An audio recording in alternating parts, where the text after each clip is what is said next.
Die königliche Familie wird von Tag zu Tag unberechenbarer. Sie trennt sich auch. Camilla. Sie war die Böse. In der Ehe stand sie an dritter Stelle. Obwohl die königliche Familie schon viele turbulente Zeiten durchlebt hat, hätte sie nichts auf dieses Ereignis vorbereiten können. Hinter den verschlossenen Türen des Palastes wurden Gerüchte über Unzufriedenheit laut, als eine Entscheidung die Monarchie erschütterte. Camilla gab eine Erklärung ab, in der sie sagte, dass niemand Zeuge ihres Eintreffens war. Eine, die über Jahre hinweg akzeptierte Weisheiten in Frage stellte. Stellen Sie Ihre Anrufe bei Camilla, der Königin Gemahlin, ein. Die Königin ist sie. Unbeachtete Zusagen gegenüber der verstorbenen Königin Elisabeth II. Legten den Grundstein für einen schweren internen Streit. Die Kühnheit des Geschehens ließ das Königshaus gespalten und schockiert zurück. Nicht einmal die treuesten Fans konnten Worte finden, um dies zu beschreiben. Finden Sie, dass Camilla von der königlichen Familie und der Öffentlichkeit fair behandelt wurde? Kommentieren Sie 1 für Ja, 0, wenn Sie glauben, dass sie immer missverstanden wurde. Und jetzt wollen wir tiefer eintauchen und sehen, was wirklich passiert. Die schockierende Ankündigung Camillas kühnes und unverblümtes Urteil. Die Krönung von König Charles III. Sollte nur wenige Tage zuvor stattfinden, als Königin Camilla. Berichten zufolge die höchsten königlichen Beamten zu einem Gespräch zusammenrief, das eigentlich ein normales Gespräch über das bevorstehende Ereignis sein sollte. Die Ereignisse, die sich hinter diesen verschlossenen Türen abspielten, sollten jedoch den Weg der Monarchie unwiderruflich verändern. Camilla betrat den Konferenzraum mit einer Selbstsicherheit, wie sie nach Aussage von Insidern der Organisation nur wenige Menschen je zuvor erlebt hatten. Sie gab eine überraschende Erklärung ab, die schnell für Aufregung im Saal sorgte, und die Anwesenden hatten kaum eine Minute Zeit, um zu reagieren, bevor sie es sagte. Unruhige Blicke wurden zwischen den Beamten ausgetauscht, von denen einige der Monarchin schon seit Jahrzehnten dienten. Ihre Mimik verriet, dass sie schockiert und besorgt über die Situation waren. Als Camilla sprach, drückte das Gewicht ihrer Worte schwer auf die Atmosphäre. Es handelte sich nicht nur um eine einfache Änderung der königlichen Etikette, sondern auch um eine Äußerung, die den jahrhundertealten Bräuchen zuwiderlief, die bis dahin galten. Und, was vielleicht am wichtigsten ist, es war ein direkter Gegensatz zu den Ansichten, die von der verstorbenen Königin Elisabeth II. Geäußert worden waren. Der Palast hat über viele Jahre hinweg eine Geschichte über Camillas Stellung innerhalb der Monarchie entwickelt. Plötzlich, in einer einzigen schnellen Aktion, hatte sie diese Geschichte völlig zerstört. Die Enthüllung der Wahrheit. Ich verabschiedete mich von Queen Consort für alle Ewigkeit. Ein stressiger Moment war der, in dem Camilla ihren Standpunkt deutlich machte. Es gab eine Zeit, in der sie nicht als Königin Gemahlin bekannt sein wollte. Von nun an würde sie ohne jeden anderen Titel als Königin bezeichnet werden. Diese Erklärung war nicht nur kühn, sondern auch überraschend. Die Heirat zwischen Charles und Camilla, die 2005 stattfand, wurde von der Öffentlichkeit wegen Camillas möglicher Verwicklung in die Auflösung von Charles' erster Ehe mit Prinzessin Diana sehr genau unter die Lupe genommen. Damals gab das Clarence House eine formelle Garantie ab, dass Camilla aus Respekt vor der verstorbenen Diana nicht den Titel der Prinzessin von Wales annehmen würde. Dies geschah, um die Emotionen in der Öffentlichkeit zu beruhigen. Außerdem würde sie den Titel der Prinzessin und nicht den der Königin annehmen, falls Charles schließlich König werden sollte. Mit diesem Kompromiss wurde Camillas Anwesenheit an der Seite von Charles anerkannt, ohne dass sie in den Rang einer vollständigen Königin erhoben wurde. Dadurch wurde das Andenken an Diana nicht überschattet. Und es gab keine öffentlichen Proteste. Diese Position hat sich jedoch im Laufe der Jahre geändert. Im Februar 2022 gab Königin Elisabeth II. Ihr Einverständnis, dass Camilla nach der Abdankung von Charles als Queen Consort bezeichnet werden darf. Andererseits ist Camilla mit dieser Entscheidung nicht mehr zufrieden. Der Titel Königin Gemahlin vermittelte weiterhin den Eindruck, dass Camilla eine untergeordnete Position innehatte. Und sie wollte, dass man ihr vollen Respekt zollte. Einfach ausgedrückt, sie wollte die Königin sein. Opposition und Empörung. Der Kampf beginnt. Daraufhin wurden sofortige Maßnahmen ergriffen. Es waren hohe Beamte, insbesondere einige, die Königin Elisabeth II. Sehr zugetan waren, die sich als erste gegen Camillas Entscheidung aussprachen. Die offizielle Haltung, auf die man sich vor vielen Jahren geeinigt hatte. Das Versprechen, das man sowohl der Öffentlichkeit als auch der verstorbenen Königin gegeben hatte, wurde ihr von dieser Gruppe von Personen vorgetragen. Das Argument, das sie vorbrachten, war, dass diese rasche Änderung ungerechtfertigte Kontroversen auslösen und dem ohnehin schwachen öffentlichen Image der Monarchie schaden würde. Camilla hingegen zeigte sich unbeeindruckt. Eine Person, die mit der Situation vertraut war, berichtete, dass sie die Einwände mit einem nur leicht verdeckten Blick der Verärgerung anhörte. Als die Sitzung in eine hitzige Diskussion ausartete, bemühten sich einige Beamte, sie zur Vernunft zu bringen, indem sie darauf hinwiesen, dass der Titel, auf den sie verzichte, mit Bedacht gewählt worden sei, um dem Andenken von Prinzessin Diana Respekt zu zollen und um mögliche Reaktionen zu vermeiden. Camillas Reaction. Aber Camilla hatte bereits entschieden, was sie tun würde. Sie bat nicht um Erlaubnis, sondern teilte ihnen eine bereits getroffene Entscheidung mit. Die offizielle Bestätigung der Titel, den Camilla trägt, ist unabänderlich. Camilla konnte ihre Ziele trotz aller Widerstände durchsetzen. Nach der Krönung nahm die offizielle Website der königlichen Familie eine eher bescheidene Änderung ihres Titels vor. Statt einer öffentlichen Erklärung oder einer dramatischen Ankündigung gab es nur eine einfache, aber unmissverständliche Änderung. Es wurde nun anerkannt, dass Camilla die Königin war. Camilla hatte ihre Position in den Annalen der Geschichte erfolgreich gefestigt. Auf Wiedersehen für immer Königin Gemahlin. Unmittelbar nachdem Camilla ihre Erklärung abgegeben hatte, verbreitete sich die Nachricht wie ein Lauffeuer im Palast. Andere waren entrüstet, wieder andere waren erstaunt. Eine Reaktion hob sich jedoch von den anderen ab. Prinzessin Anne's Anne, die treueste Anhängerin der verstorbenen Königin Elisabeth II., verschwendete keine Zeit, um ihre Meinung zu äußern. Es war eine völlige Ablehnung der Absichten ihrer Mutter, und sie war wütend, weil Camilla eine solche Entscheidung getroffen hatte. Die Ereignisse nach der Krönung markierten den Beginn eines wachsenden Bruchs zwischen Anne und Camilla, der in den Tagen nach der Krönung nur noch deutlicher werden sollte. Anne führt Krieg gegen Camilla, ein Verrat an der Tradition. Prinzessin Anne war von dem Zeitpunkt an, als Camillas Titeländerung der Öffentlichkeit offiziell bekannt gegeben wurde, sehr verärgert. Sie sah darin nicht nur einen Bruch mit der Tradition, sondern auch einen ausdrücklichen Verrat an dem Erbe, das ihre Mutter hinterlassen hatte. Annes Reaktion wird als eisige, unnachgiebige Wut beschrieben, wie aus Quellen aus dem Palast hervorgeht. Ihre Unzufriedenheit wurde hinter verschlossenen Türen kundgetan, obwohl sie nicht zu den Menschen gehörte, die öffentliche Ausbrüche produzierten. Bei einem geheimen Treffen, das nach der Krönung stattfand, erreichten die Spannungen schließlich den Siedepunkt. Eigentlich sollte alles ein Fest werden, bei dem die königliche Familie nach der feierlichen Zeremonie in Harmonie zusammenkommt. Doch es lief nicht alles wie geplant. Vielmehr kam es zu einem der direktesten Zusammenstöße in der Geschichte der königlichen Familie in jüngster Zeit. Camilla wurde dabei ertappt, wie sie eine Erklärung darüber abgab, dass sie zum ersten Mal in ihrem Leben als Königin anerkannt wurde. Es ist nicht ersichtlich, ob sie damit einen Scherz oder die Wahrheit sagen wollte. Aber die Wirkung war fast sofort zu spüren. Prinzessin Anne, die bis dahin eher ruhig gewesen war, verlor schließlich die Fassung und wurde zu einem emotionalen Wrack. Anne hat offenbar eine Bemerkung gemacht, die die ganze Versammlung in fassungsloses Schweigen versetzte. Der Raum war mit hochrangigen Beamten gefüllt. Und Anne war diejenige, die den Satz sagte: „Du bist nicht die Königin, du bist die Frau des Königs." In der Vergangenheit hatten Anne und Camilla eine Reihe von Meinungsverschiedenheiten, darunter auch diese. Das Verhältnis der beiden war lange Zeit angespannt. Tatsächlich hat sich Prinzessin Anne nie wirklich mit Camilla angefreundet, obwohl andere Mitglieder der königlichen Familie die zweite Frau von Charles nach und nach willkommen hießen. Anne hat sich im Laufe ihrer Beziehung von Camilla ferngehalten und nur ein Minimum an freundschaftlichem Verhalten an den Tag gelegt.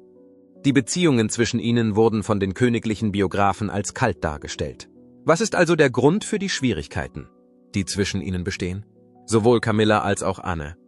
Die Feindseligkeit zwischen Königin Camilla und Prinzessin Anne ist nicht erst in letzter Zeit aufgetreten.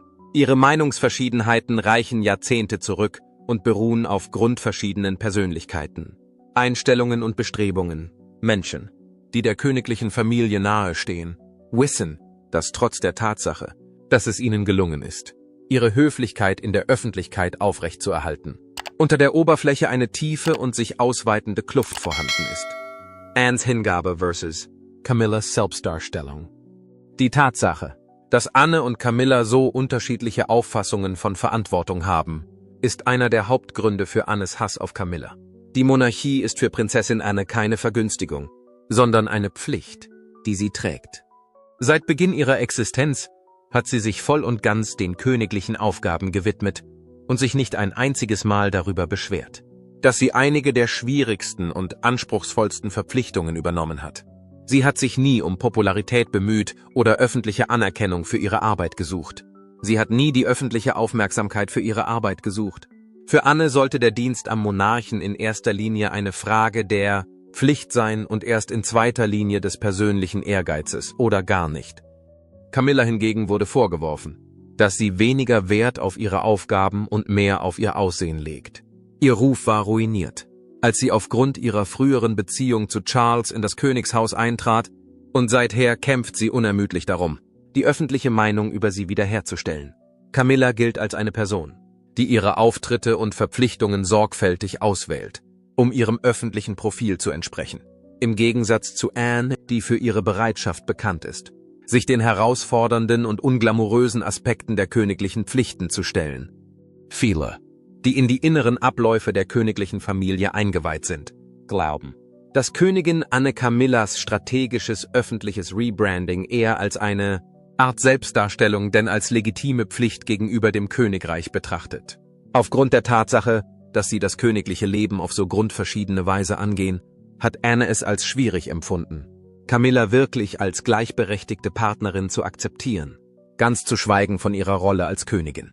Für Anne geht es beim wahren Königtum nicht um Äußerlichkeiten, sondern vielmehr um Pflicht, Disziplin und darum, die Monarchie über den eigenen Vorteil zu stellen. Annes Direktheit gegen Camillas Manipulation. Auch der Kommunikationsstil der beiden Frauen ist sehr unterschiedlich, was ein weiterer wichtiger Unterschied zwischen ihnen ist. Anne ist bekannt für ihre geradlinige und nüchterne Lebenseinstellung. Kurz gesagt, sie beschönigt ihre Meinung nicht und hat keine Zeit für die Spielchen des Palastes. Wann immer sie eine starke Abneigung gegen etwas oder jemanden hat, macht sie das sehr deutlich und lässt keinen Raum für Missverständnisse. Die Art und Weise, wie Camilla die Dynamik der königlichen Familie steuert, gilt dagegen als überlegter und berechnend als bei anderen königlichen Höflingen. Im Gegensatz zu Anne, die ihre Gedanken und Gefühle direkt zum Ausdruck bringt, arbeitet Camilla häufig hinter den Kulissen und beeinflusst sanft Entscheidungen und Beziehungen innerhalb der königlichen Familie. Vieles deutet darauf hin, dass Anne immer Angst vor Camillas Fähigkeit hatte, sich auf diskrete Weise in Machtpositionen zu manövrieren. Eine Reihe von Personen, die im Palast arbeiten, sind der Meinung, dass Camilla strategische Verbindungen innerhalb des königlichen Haushalts aufgebaut hat, um sicherzustellen, dass wichtige Personen ihren Aufstieg zu Macht und Einfluss unterstützen würden. Es heißt, dass Anne die großen Wert auf Ehrlichkeit und Direktheit legt, Camillas Verhalten, das sie als manipulativ empfindet, übel nimmt.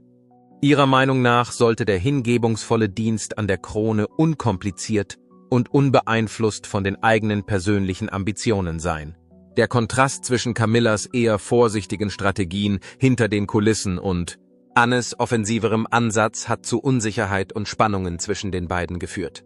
Berichten zufolge ist Anne der Meinung, dass Camillas Aufstieg zur Prominenz akribisch choreografiert wurde und nicht durch Hingabe und Aufopferung für das Land erreicht wurde. Camillas Machtkämpfe, eine Bedrohung für Annes Einfluss.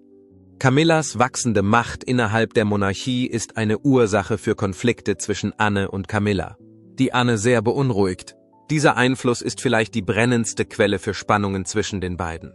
Prinzessin Anne war im Laufe der Geschichte eine der prominentesten Damen in der königlichen Familie.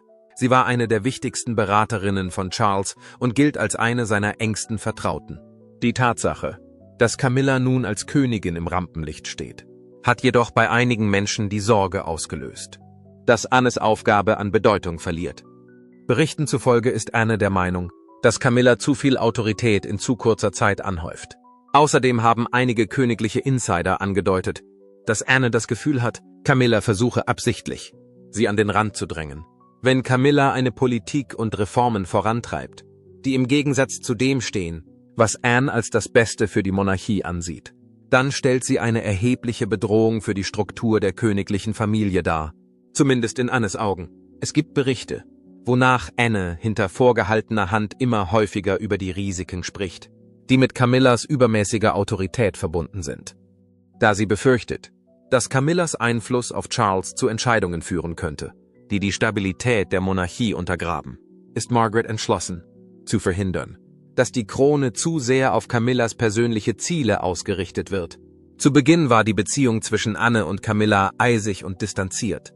Doch inzwischen hat sich daraus ein Kampf entwickelt, der nicht nur stillschweigend, sondern auch unbestreitbar ist. Der tief verwurzelte Konflikt, eine Geschichte des Verrats.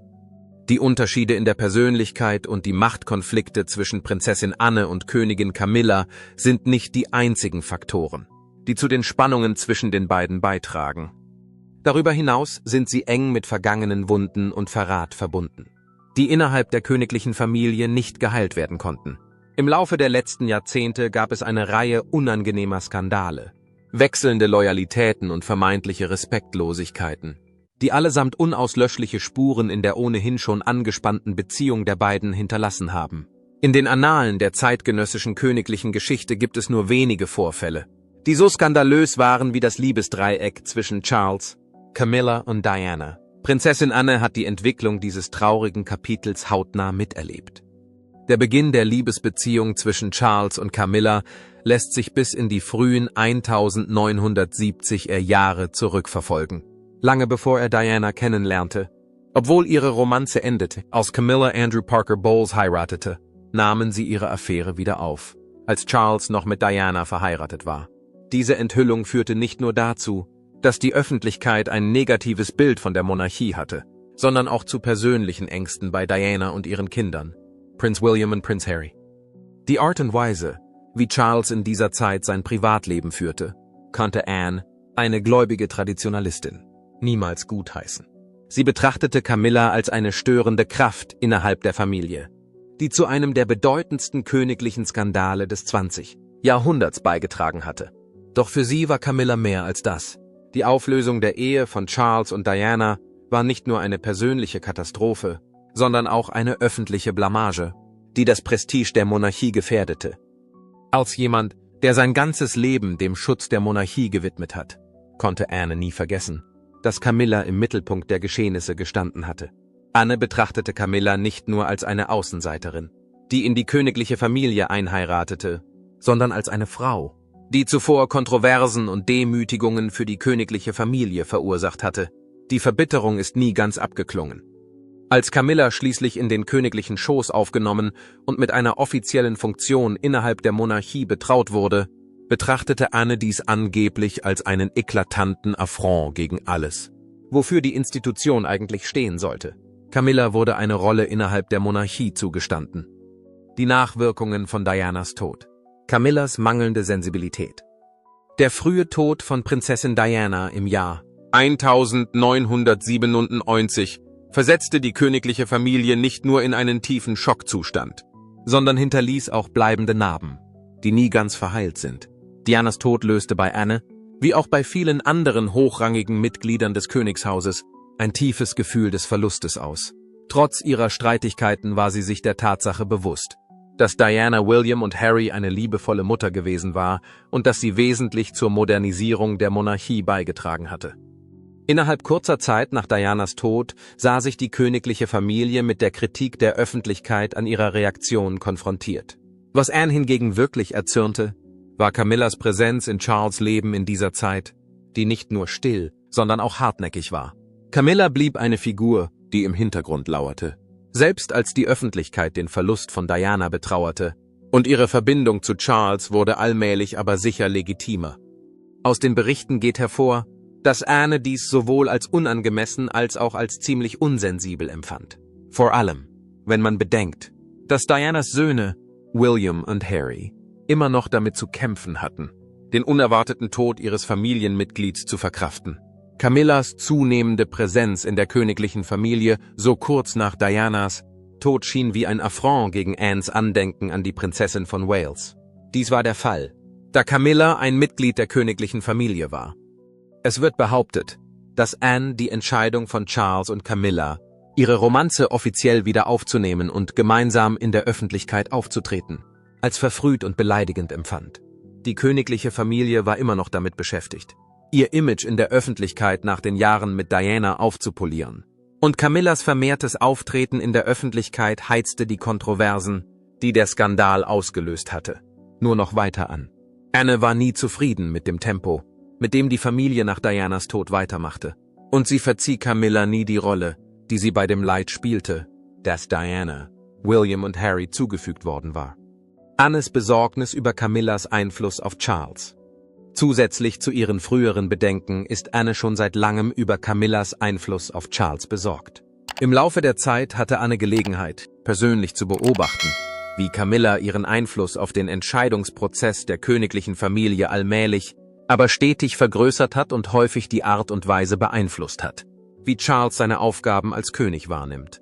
Anne war immer eine der engsten Vertrauten von Charles und hat ihm aufgrund ihrer profunden Kenntnis der königlichen Gepflogenheiten stets mit Rat und Tat zur Seite gestanden. Der Entscheidungsfindungsprozess von Charles hat sich Berichten zufolge seit Camillas Eintritt in die königliche Familie weiterentwickelt, wobei Camilla eine weitaus größere Rolle einnimmt, als es Anne recht ist.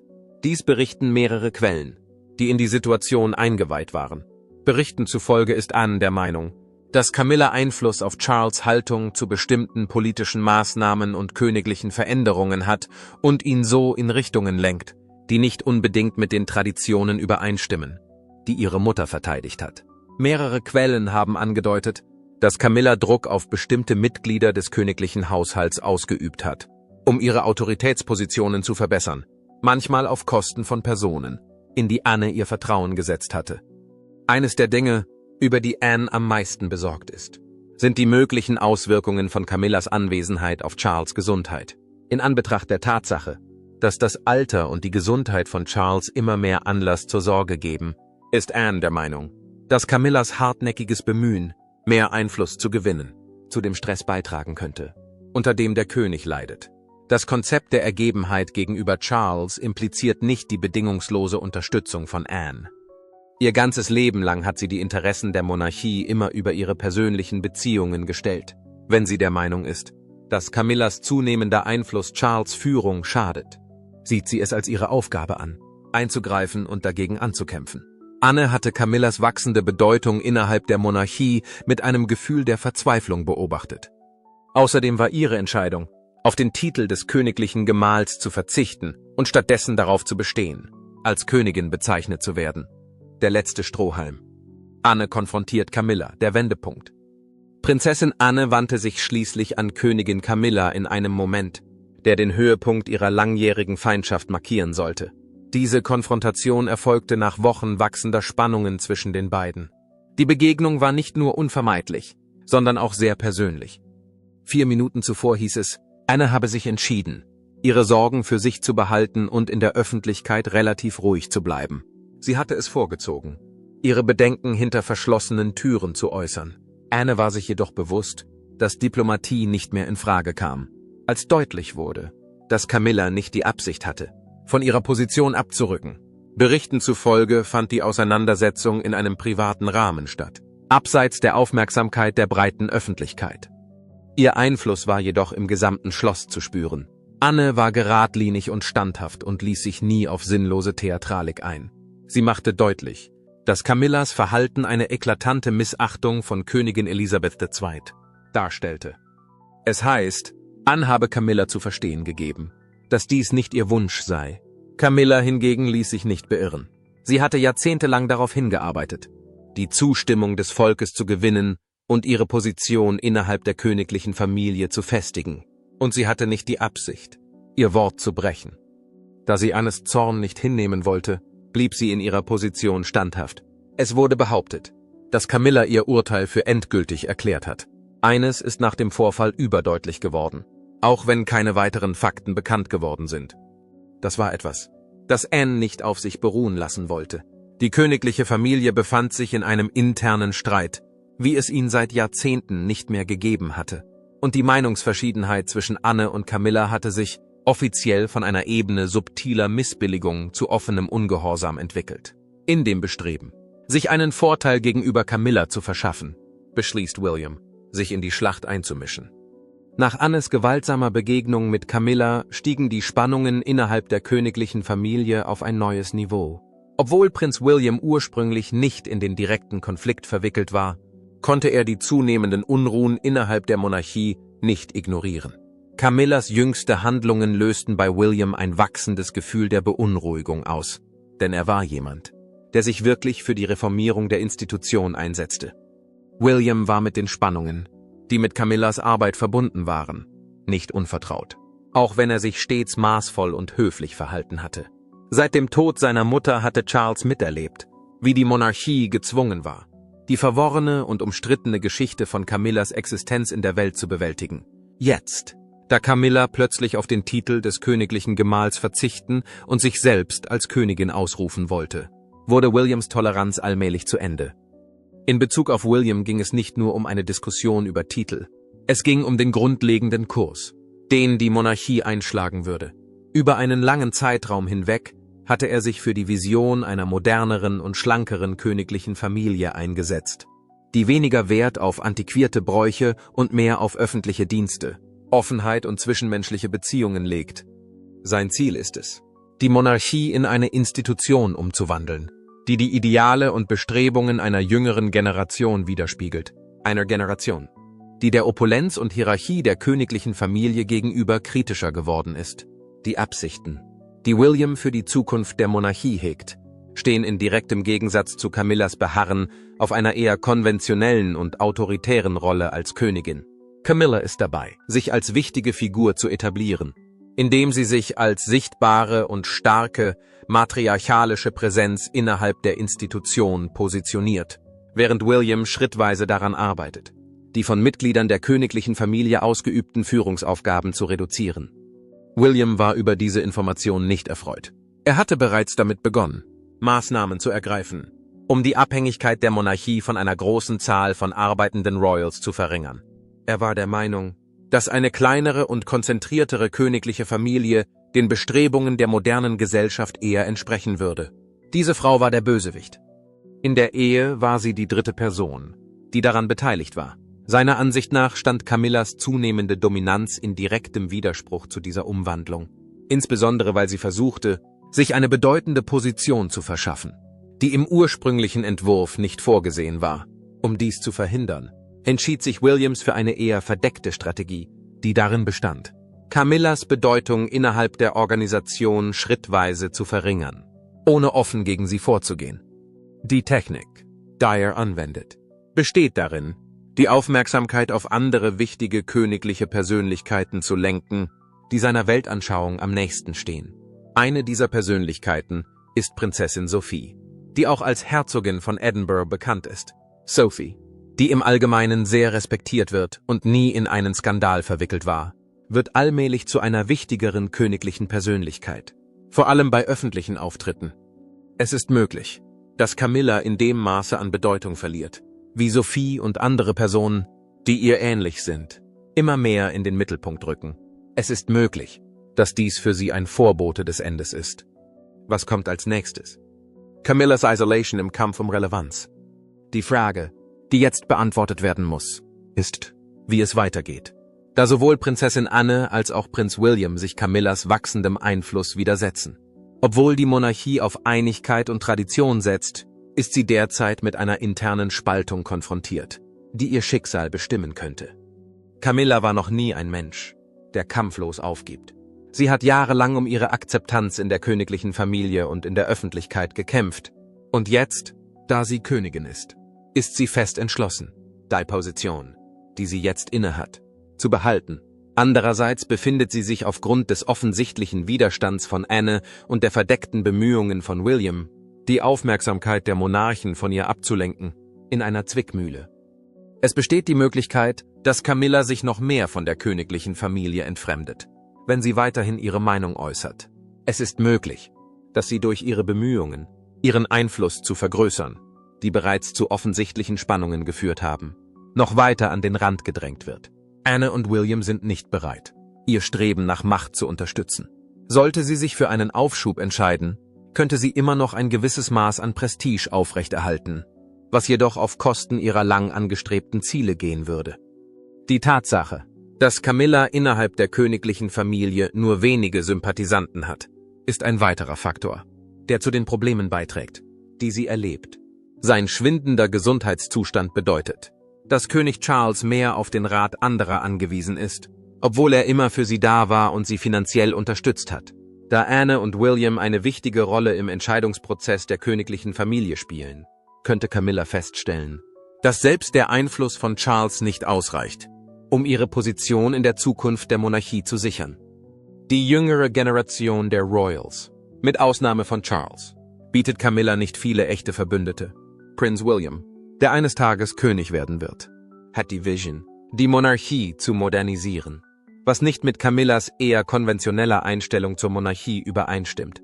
Catherine, Prinzessin von Wales, seine Frau, hat eine respektvolle Distanz zu Camilla gewahrt, aber sie hat nie eine besonders enge Beziehung zu ihr gehabt. Es ist ein weiterer Beweis dafür, dass sie innerhalb der Familie zunehmend isoliert wird. Denn selbst die jüngsten Mitglieder der königlichen Familie, wie Prinz George, Prinzessin Charlotte und Prinz Louis, haben kaum eine Beziehung zu ihr. Es besteht kein Zweifel daran, dass dieser Kampf noch lange nicht beendet ist. Die nächsten Jahre werden darüber entscheiden, ob Camilla letztendlich als eine wichtige Rolle in der Entwicklung der Monarchie anerkannt wird oder als eine Königin, die trotz ihres Titels eher in den Hintergrund gedrängt wird. Dies wird der Fall sein, unabhängig davon, ob sie sich zurückzieht oder darum kämpft, ihren Einfluss zu behalten. Glauben Sie, dass Camillas Abgang das Ende einer Ära markiert? Oder den Beginn einer neuen Ära für die königliche Familie? Schreiben Sie uns Ihre Meinung in die Kommentare. Wir sind ganz Ohr. Wenn Sie diese Geschichte bewegt hat, sollten Sie sie mögen, sie mit jemandem teilen, der die königliche Familie verfolgt, und die Schaltfläche Abonnieren drücken, damit Sie keine Neuigkeiten verpassen.